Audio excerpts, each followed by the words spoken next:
Good? Yep. So right off the bat, the first thing I want to address, the word eugenics is going to get thrown around a lot during this. The important thing to know about eugenics is to think of it more as a ideology than a set of practices. People hear the word eugenics and tend to think like medical procedures and birth control and all these other types of things. Those are practices under eugenics, but when we talk about eugenics, it is a set of ideals and principles. The term eugenics was first coined by an English mathematician named Francis Galton, who was a cousin of Charles Darwin and was what we would probably diagnose him today as having some form of OCD. He was obsessed with quantifying things and would develop mathematical formulas for the perfect cup of tea and things like that. And was a big fan of, if anyone here has taken a biology course, you should be familiar with Mendel's pea plants and the theories of heritability.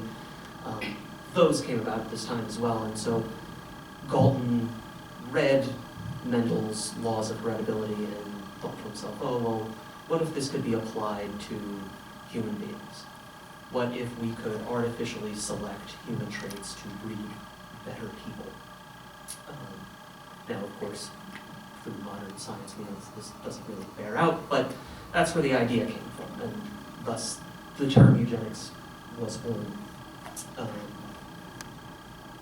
How eugenics got to the United States is a bit more interesting in that there are two main individuals here that are of relevance: Charles Davenport and Harry Laughlin. Davenport was originally a mathematician who studied under Galton, but eventually, like Galton, took an interest in biology, read Mendel's theories as well, and Davenport brought these ideas to the United States, was a university professor at both Harvard and the University of Chicago, and was among the first professors in the United States to teach Mendel's theories of heritability. But there was a movement taking place in the United States at the time, commonly referred to as the moral treatment movement or moral medicine movement. And I'm going to read a quote from one of my first sources here, a book titled Pure America, Eugenics and the Making of Modern Virginia by Elizabeth Catte. In the late 19th and early 20th centuries, that approach of moral medicine was supplanted by a long era in history of psychiatric medicine, when therapeutic efforts primarily focused on containment and control, not care or cure.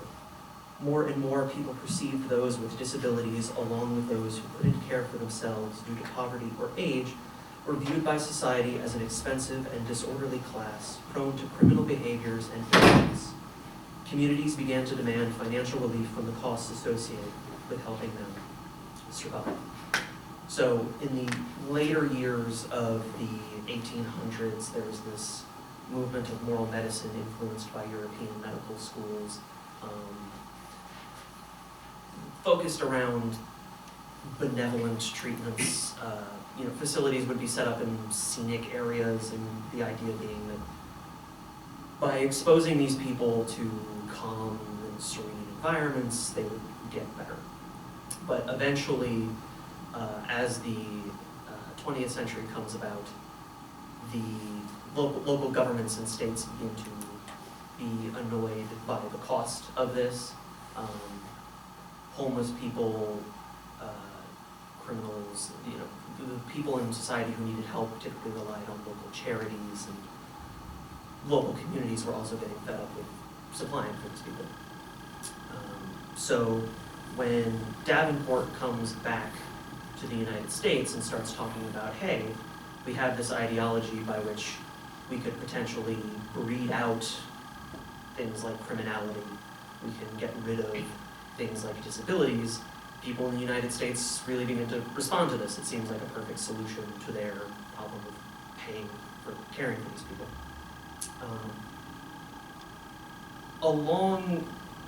Davenport lays a lot of the groundwork that starts the eugenics movement. He was a very influential fundraiser, got funding from the Carnegie Institute in Washington to open what is called the Eugenics Record Office at the Cold Harbor Laboratory in New York. And Davenport appoints his friend, Harry Laughlin, as the director of the Eugenics Records Office.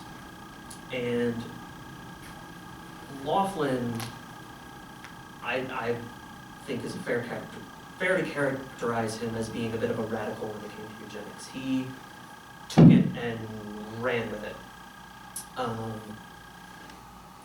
He became the country's leading expert in the subject, was appointed by Congress as a member of the House Committee on Immigration and Naturalization, where he played a key role in drafting the language and putting together the Immigration Act of 1924, which, for those of you who don't know, instituted racial quotas for a certain number of ethnic groups allowed to come into the United States and completely banned anyone of Asian descent from coming into the U.S. Another reason that eugenics took root here is, as we discussed in this course, the founding of the United States has religious origins. The European Puritans come over, and I'm going to read another quote from another source, Better for All the World, by Harry Bruinius, that talks about a possible connection between that phenomenon and eugenics taking hold here. This is a story in many ways uniquely American. Purity and innocence have long been great motifs in American life, and may explain in part why this country, more than any other, first grasped Galton science and became the pioneer in marriage restriction, forced sterilization, and other methods of eugenic engineering. Since the time of the Puritans, a subtle and pervasive understanding has shaped the belief that Americans are a peculiar people chosen by God to come to this land of identical lushness, where material abundance, good health, and moral purity can reign free. Americans have often defined their civic and spiritual lives through this biblical image, and have remained relentlessly optimistic, ever confident that the burdens of history and the evils of the past could be swallowed up in the New Jerusalem, this paradise regained in America. Now, people here in the United States liking the sound of this is a far cry away from actually doing it. And it isn't until 1907 that these ideas begin to find their way into law. In 1907, the state of Indiana passes the first sterilization law in the world, not even just the United States. We are the first people to do it. And the law specifies that those who would be sterilized under the care of the state would be, quote, confirmed criminals, idiots, imbeciles, and rapists. You'll notice that the first couple of those categories are rather vague. However, this law is only in place for a couple of years. It doesn't take long for some constitutional lawyers to come along and have it stopped on the basis that it's too specific. By specifying rapists and imbeciles and confirmed criminals, we're not treating everyone equally. Why sterilize a rapist and not a murderer? That kind of thing. So the law gets overturned in 1921. However, in that brief span of years, the state of Indiana sterilizes 8,500 people. So the law gets overturned, and this presents a problem for Davenport and Laughlin wanting to continue to sterilize people and perfect America. So Laughlin takes some time to draft what is called Laughlin's Model Law, which takes the language of the original Indiana bill, takes the legal overturning of it, and reworks the wording to get around the objections on which the law was overturned.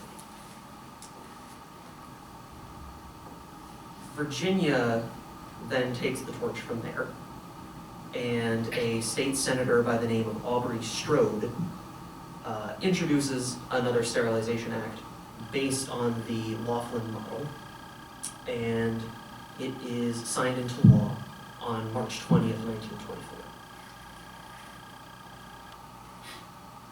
One cannot tell this story of the eugenics movement in the United States without talking about someone in particular, a young woman by the name of Carrie Buck. Carrie Buck was a young Virginian woman who lived in Charlottesville and was coming of age during the eugenics movement. All of these things are happening. Local charities are starting to shut down.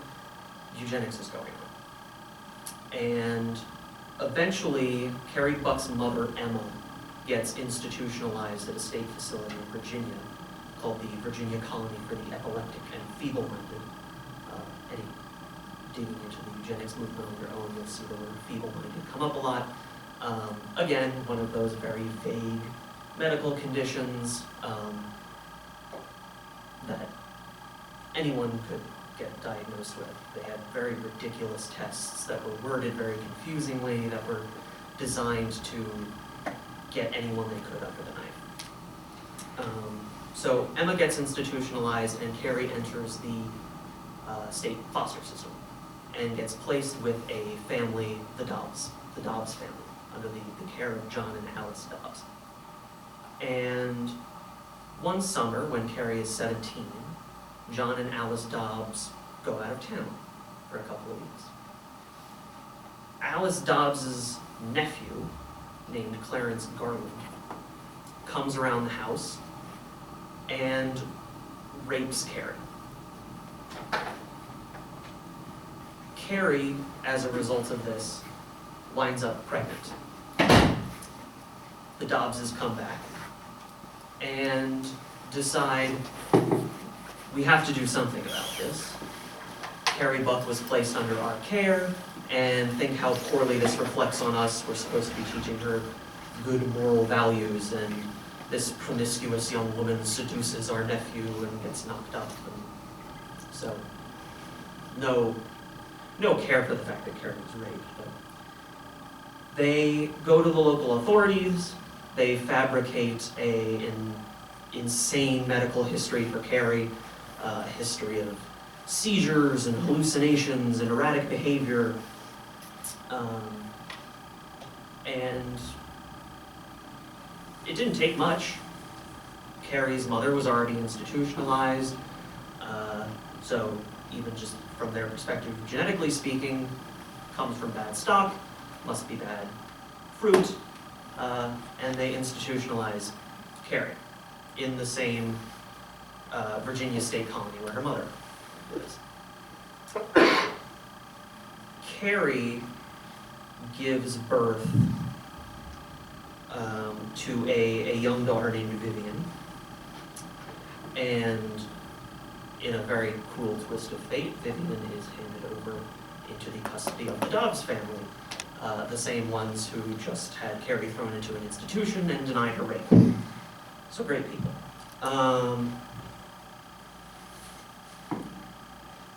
Aubrey Strode and Harry Laughlin decide, we've just passed this new sterilization law, we need someone to test it on. Carrie is who they pick.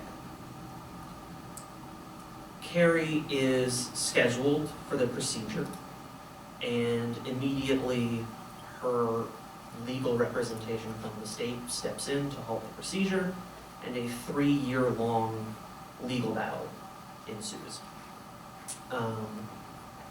It first goes to the Circuit Court of Amherst County in Virginia.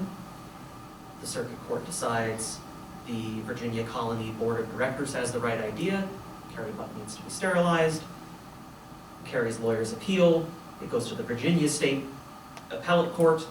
They side with the Virginia State Colony, and it goes all the way to the Supreme Court. It's important to note that from the beginning, Carrie Buck is destined to be sterilized.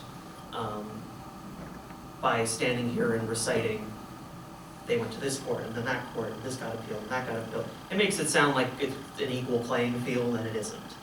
I'm going to read another quote here from Pure America that kind of talks about this. One thing to note before reading this quote is the state senator of Virginia who introduced the bill, Aubrey Strode, is also the one who is selected to defend the Virginia State Colony. He acts as the state's lawyer. So to quote, "I imagine that Strode was pleased with himself and the weight of expertise he was able to assemble on such short notice. Harry Laughlin of the Eugenics Record Office submitted an interrogatory from New York, but sent a top field worker named Arthur Estabrook, to appear in court. Joseph Desjarnette, represented along with Albert Priddy, were the superintendents of the Virginia State Hospital.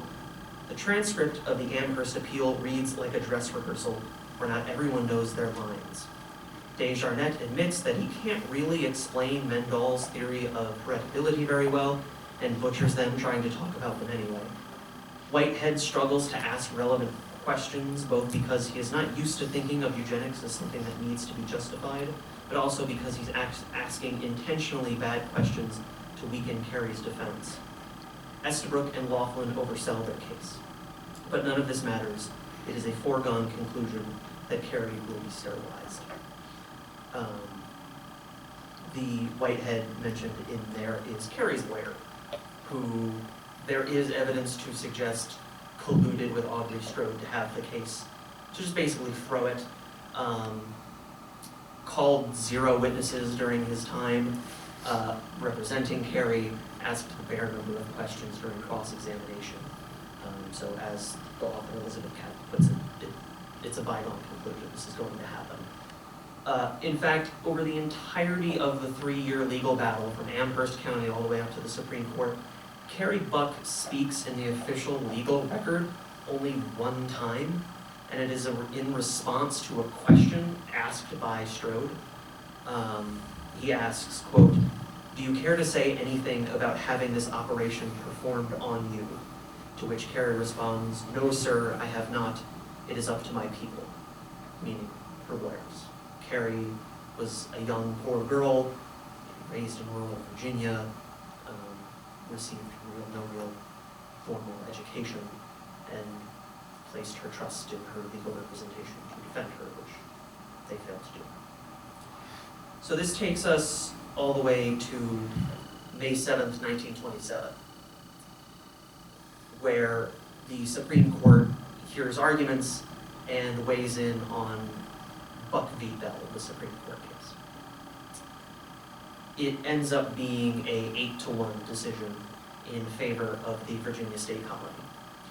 And the justice who writes the majority opinion, Oliver Wendell Holmes Jr., appointed by Teddy Roosevelt, who himself was a fan of eugenics and made a number of statements in favor of it, wrote in his majority opinion, which I'm going to quote here, "It is better for all the world if instead of waiting to execute degenerate offspring for crime, or to let them starve for their imbecility, society can prevent those who are manifestly unfit from continuing their kind. The principle that sustains compulsory vaccination is broad enough to cover cutting the fallopian tubes. 3 generations of imbeciles are enough." The three generations there, of course, referring to Emma Buck, Carrie Buck, and Carrie's now at this point 3-year-old daughter, Vivian. And in case anyone thinks Vivian gets off easy, she doesn't. Arthur Estabrook, who we mentioned earlier, was sent by Harry Laughlin to give testimony over the course of this legal battle, is sent to Charlottesville, Virginia to administer a feeble-mindedness test on Vivian. This test, cutting-edge medical science, consists of taking a quarter, holding it close to the baby's face, and if the baby fails to focus in on the coin, feeble-minded. Unfortunately, Vivian dies at a very young age, died at the age of 8 due to an infection brought on by measles. So as this Supreme Court decision opens the floodgates for eugenic sterilization laws. The Virginia law's wording is deemed constitutional, and 21 other states follow suit, passing their own eugenic sterilization laws. As earlier I said, from 1907 up to 1927, when the decision is handed down, so before the original Indiana law is overturned, 8,500 people were medically sterilized. From 1927 onward, that number increases to 65,000. However, that estimate needs to be taken with a grain of salt. I'm again going to quote Harry Bruinius here. Quote, "This official figure, taken from informal surveys by proponents of the eugenic procedures and representing only what the surgeons chose to disclose in court, could very well reach over 65,000 people." I, for one, am comfortable putting it well over that, because in order to connect this to European history, the practices that were perfected here in the United States would go on to inspire and inform the laws that Nazi Germany would institute,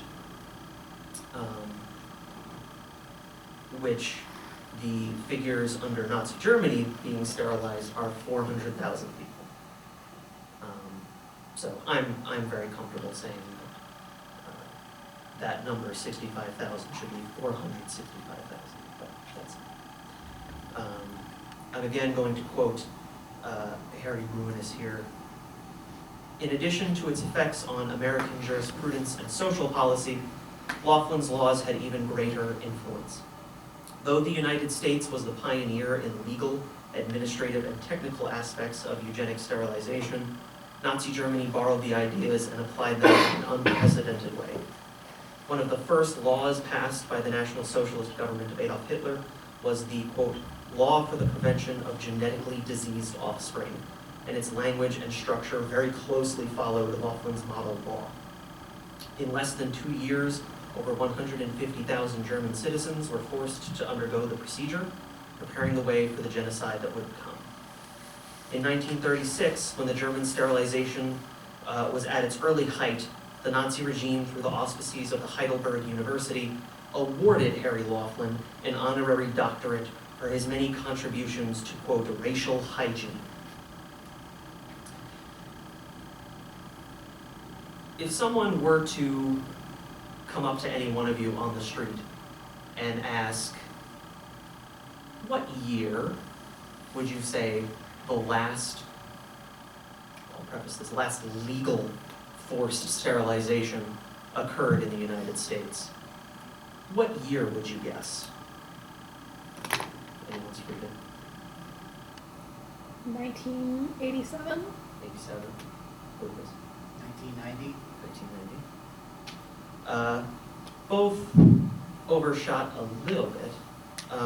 The last forced sterilization to occur in the United States is in 1981.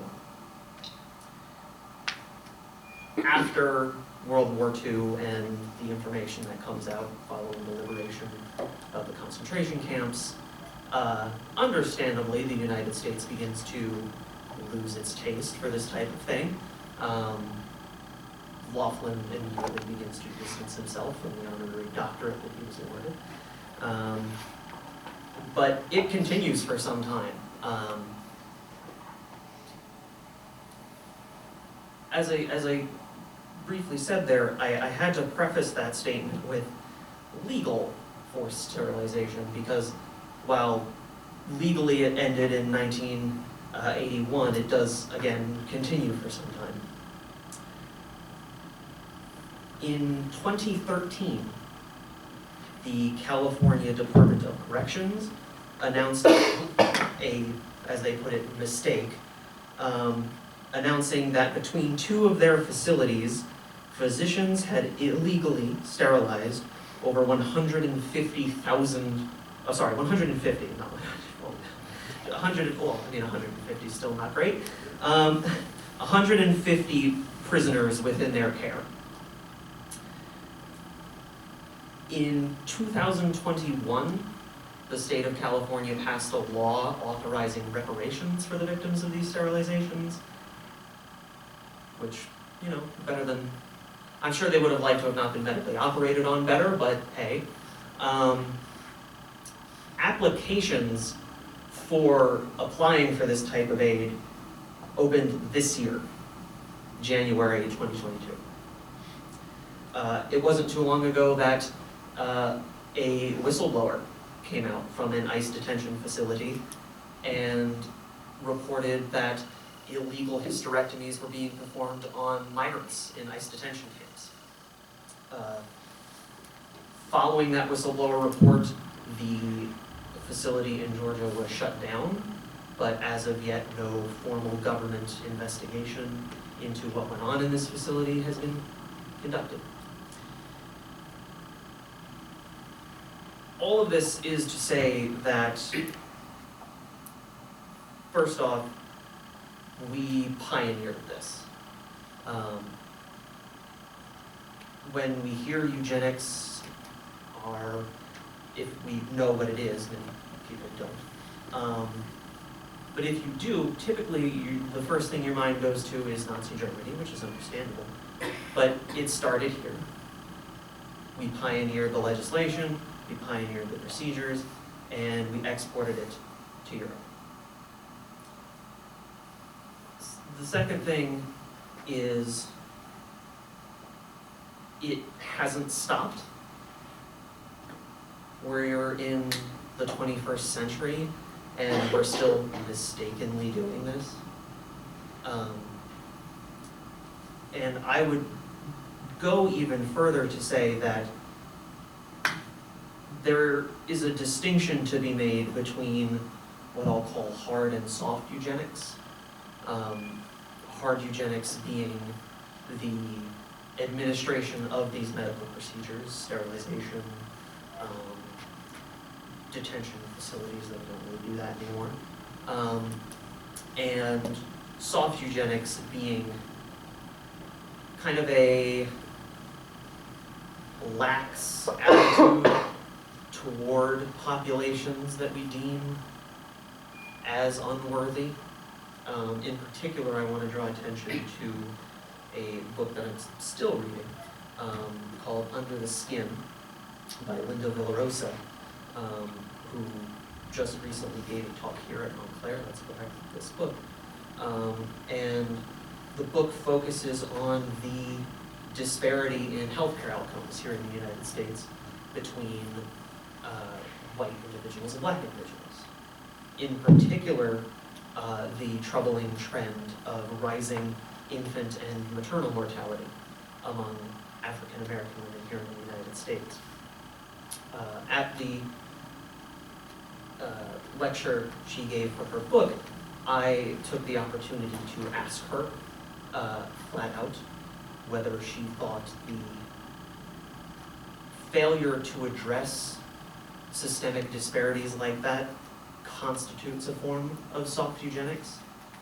And her answer was, as I had just explained, people, when they hear the word eugenics, tend to get focused on the procedures, the methods, instead of a form of ideology.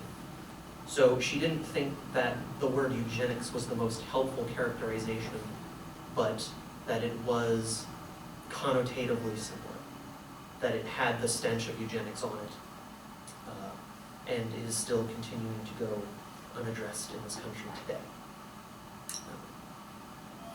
And that's all I have.